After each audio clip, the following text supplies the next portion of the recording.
ይቻለም ፈራርሳ ዳግም ብትሰራ ደጋግሞ ደጋግሞ ደጋግሞ ያደርገኛ አማራ። አላህም ያው እግዚአብሔር ነው። እኔ ባለውበት 99% ሙስሊም ነው። ስለዚህ ማንም ሰው ደፍሮ ቀና አይልም። በሜንጫ አንገቱን ነው የምንለው። እንቁራሪት ማለት ይሄ ነው። ሳር እንበላ ነበር በጣም ቸግሮን። ሰው አፈር ብላ አይባልም። አፈር ብላ የተባለ እባብ ነው። የጋዜጠኛ ሳልሳዊት በየነሳኝን እስር ተከትሎ ቤተሰቦቿ የ4 ዓመት ሕፃን ትታ ለአግባብ የታሰረችው ልጃችን ፍትህ ይሰጣት እያሉ ይገኛሉ። የቅድስት ሥላሴ ቤተሰቦች ሰላም ጤናና ክብር ለእናንተ ይሁን። እንደምን አላችሁ? እንደምን ቆያችሁ? እንኳን ወደ ሙሌ ኢንተርቴይንመንት በሰላም መጣችሁ። ዛሬም በተለያዩ ቪዲዮዎች ተመልሰን መተናል። እጅግ የምንወዳት የምናከብራት በተለይ ደግሞ በተለያዩ ቆንጆ ግጥሞቿ ቲክቶክ ላይ የምናውቃት እህታችን ዛሬም አሪፍ የሆነ ግጥም ጽፋልናለች። ስለዚህ አሁን ወደ ግጥሙ እንገባለን። የመሆን ምርጫዬን ከጠየቅከኝማ የልቤን መሻቱን ልንገርህ እውነቱን ብለህ ስማ። ይቻለም ፈራርሳ ዳግም ብትሰራ ደጋግሞ ደጋግሞ ደጋግሞ ያደርገኛ አማራ። አረ ወይድ አንተ ባለጌም አይደለው የበላሁበትን ወጭትም አልሰብር። እንኳን እኔንና ያብራኩን ክፋይ እሹሩሩ እያለ አሳድጓል ሀገር። ወርቅ ባበደረ አለት ቢሸከምም ዶፍ እየዘነበ ቀኑ ቢጨላልም እናትም አልሸጠ አርማዋን አልጣለም። ሲከፋት አንብቶ ስትታመም ደምቶ አንቺ አትሙችብኝ ኑሪ ያላት ሞቶ አጥንትና ስጋ ዋልታና ማገሯ ታመነላት እንጂ አይደለም እምነቷ። እውነቱን ልንገርህ አረፍ በሊልቅስ በበሬ ወለደ በትርክታ ትገስግስ ከታሪኩ ባህር በጭልፋዬ ቅመስ። እስኪ እንፈልገው ከድንቃ ድንቅ መዝገብ ሰፍሮ ይሆን ስሟ? አንብበው ተጽፏል በአረንጓዴ ቢጫ በቀይ ቀለሟ። በነፃነት ሳይሆን በድል ባንዲራዋ ከዛው ታየዋለህ ከአንድ ቋጥኝ ድንጋይ ህንፃ መገንባቱን በቀጭኑ ፈትሎ ሸምኖ መልበሱን እሳት መጠጣቱን ኢትዮጵያዬን ብሎ በተራበው አንጀት በጠማው ጉሮሮ ክንዱም አይጨበጥ የማይበገር ሞት እየገደለ ስሙ የማይቀበር የጠባዩ ነገር ይቅር አይነሳ እንኳንስ ከሰው ልጅ ለምዳል ካንበሳ የተጣመመውን በይቅርታ አርቆ እንዳሮጌ ዘመን ቂምን እየሻረ መከራ ሲጎርፍ ሀገር ያሻገረ። እናማ ወዳጄ እምነት ከማንነት የማይጋጭብኝ ሀገር የኢትዮጵያ ኩሩ አማራዊት ነኝ። የትኛውም ብሔር፣ የትኛውም ሃይማኖት፣ የትኛውም የታሪክ መዝገብ ውስጥ ነጭና ጥቁር አለ።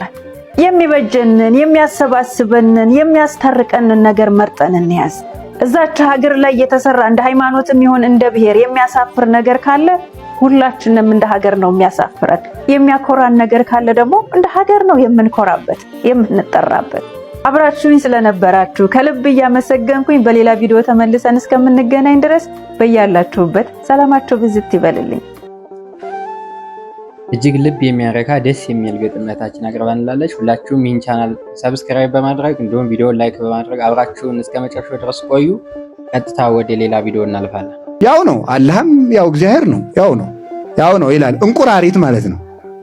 ከሙስሊሙ ጋር በሰላም መኖር እውነት ነው። ቢቻላችሁ ከሰው ሁሉ ጋር በሰላም ኑሩ ብሏል። በሃይማኖት አንድ ነኝ ግን ብለህ ግን ማቻቻል ግን ውሸት ነው። እንቁራሪት ከዚያም ጥልቅ ከዚያም ጥልቅ። የነ ፓስተርን መዝሙር ብንሰማስ ምን ችግር አለው? ይሄ ምንድነው? እንቁራሪትነት። እስኪ በሉ ሁላችሁም ከዛሬ በኋላ እኔ እንቁራሪት አይደለሁም በሉ ሁላችሁም። እስኪ ውሸታሞች እናንተ እንቁራሪት አይደላችሁ ናችሁ? እስኪ ካፌውን እዩት፣ እስኪ ሆቴሉን እዩት። ማለዳ መዝሙር፣ ወደ 5 ሰዓት ሞቅ ሲል ዘፈን። እንቁራሪት ማለት ይሄ ነው። ቢቻላችሁስ ከሰው ሁሉ ጋር በሰላም ኑሩ በፍቅር ኑሩ ይላልና የመጽሐፍ ቅዱስ ቃል። በሰላም ኑሩ ወይም ደግሞ በፍቅር ኑሩ ተቻችላችሁ ኑሩ ሲባል እስከምን ድረስ ነው?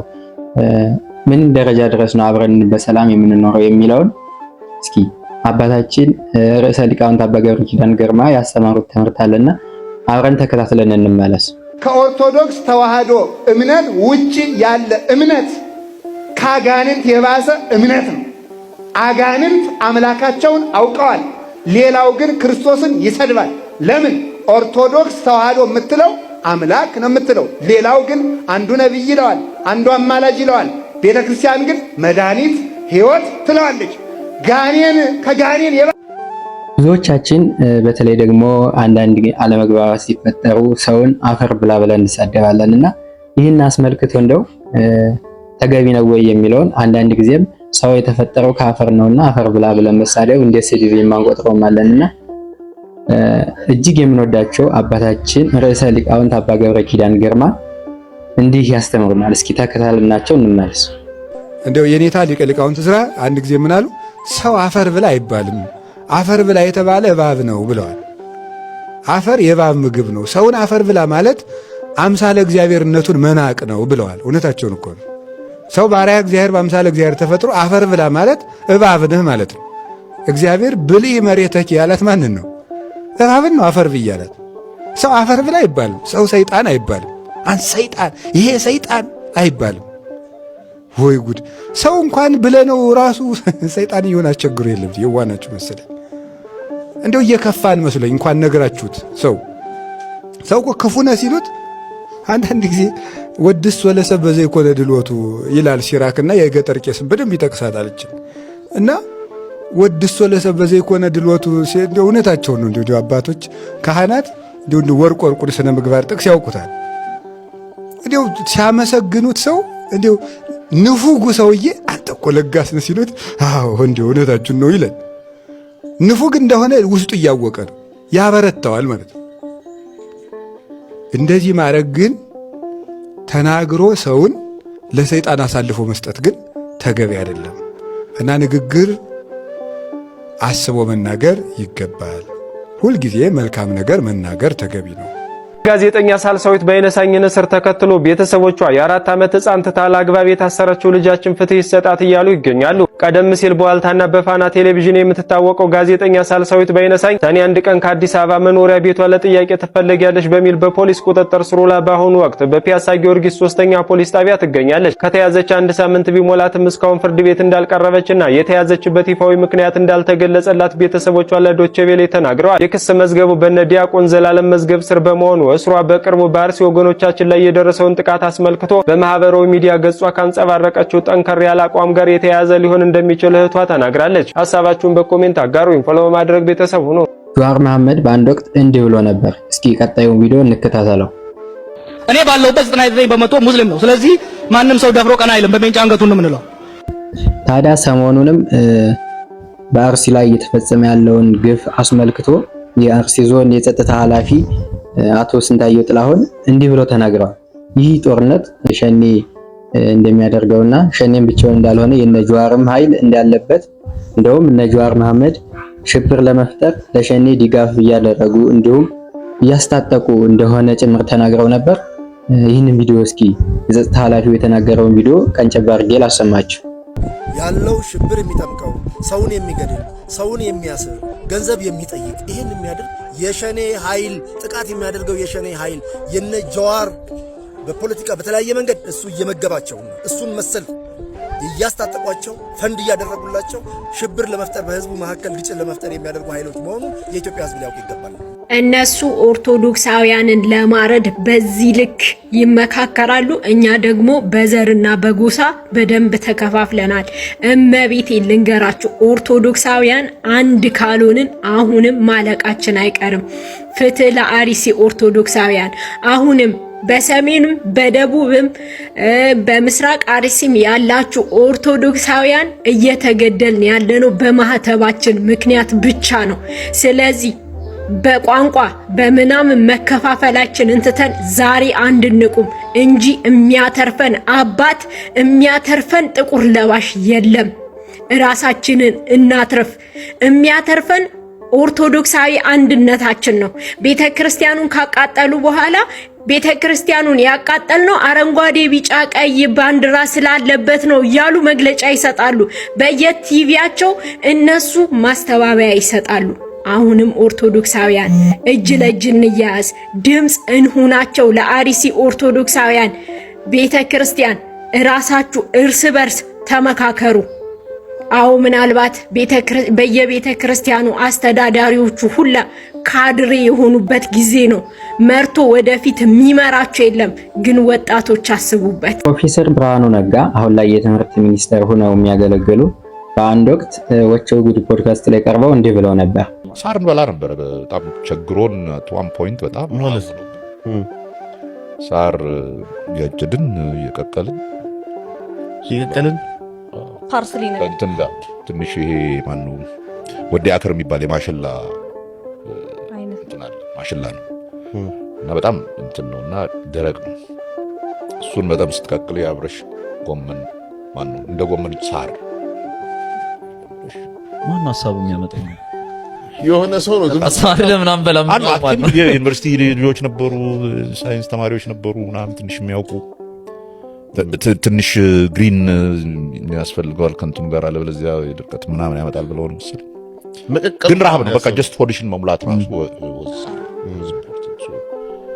እሱን ብዙ ወራት በላን እንደዛ ኤርትራ ውስጥ። ግን የገረመኝ ማለት ነው ልክ የሳሩ ጋር ስቲል የማብሰል ነገር ይሁን የተመቸኝ ነገር ትንሽ ቀቀል ማድረጉ ነገር ታዲያፋን ዝም ብሎ አይደለም የተወሰነ ስማ ትንሽ ትኩስ ቢሆን ቆንጆ ነው።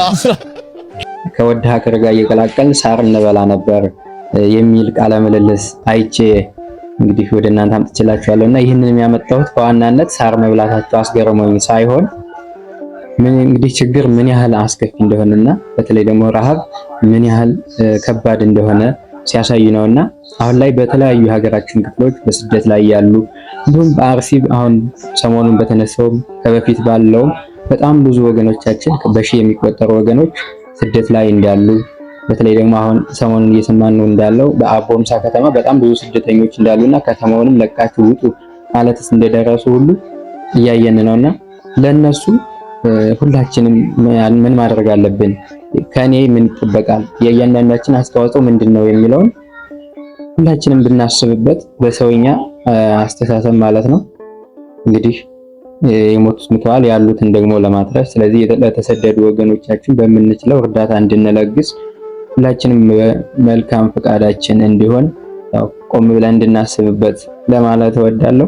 ብፁዓን አባቶቻችን ነዳጅ ጨምራ ያገባቸውም የቤት ኪራይ የለባቸውም በሚል አንድ ጳጳስ አንድ ሀገረ ስብከት ሄዶ ስለጎበኘ ኮቴ ያለው ሄዶ ስላስቀደሰ አበላለሁ እና ከዛ በኋላ ለመቄዶንያ እንኳን የ100 ሚሊዮን ብር የ100 ሚሊዮን የሚያወጣ ቤት ትሸልማለህ። በጣም እንትን ነው እና መኖር አለባቸው። በጣም ከነሱ የሚጠብቁ ቤተሰብ አላቸው፣ ከነሱ የሚጠብቁ ወራሾች አሏቸው። እንደገና ብዙ መስራት አለባቸው፣ ብዙ መስራት አለባቸው እና አባቶቻችን ላይ እጃችሁን ባትቀስሩ ጥሩ መረዳት መቻል አለባችሁ። ልንረዳቸው ይገባል እና ይህንን እድል ካህን ባይሆኑ አያገኙትም። እውነት ካህን ባይሆኑ አያገኙትም። አሁን ኢንጂነር የከሰረ ነው በዚህ ሰዓት፣ ዶክተር እግሩን እየበላ ነው። መምህር ቢሆኑ ጫማቸው ካልሲያቸው ይሸታል። ጳጳስ መሆን አሁን የደብረ አስተዳዳሪ መሆን እናቴማ ነው አይገኝም። ለዛሬ የነበረን ይህን ይመስል ነበር። ይህን ቪዲዮ ላይክ ያላደረጋችሁ ላይክ በማድረግ ቻናሉን ሰብስክራይብ ያላደረጋችሁና አዲስ የሆናችሁ ደግሞ ሰብስክራይብ በማድረግ ቤተሰብ እንድትሆኑ ጠይቃችኋለሁ። ቸር ቆዩልን።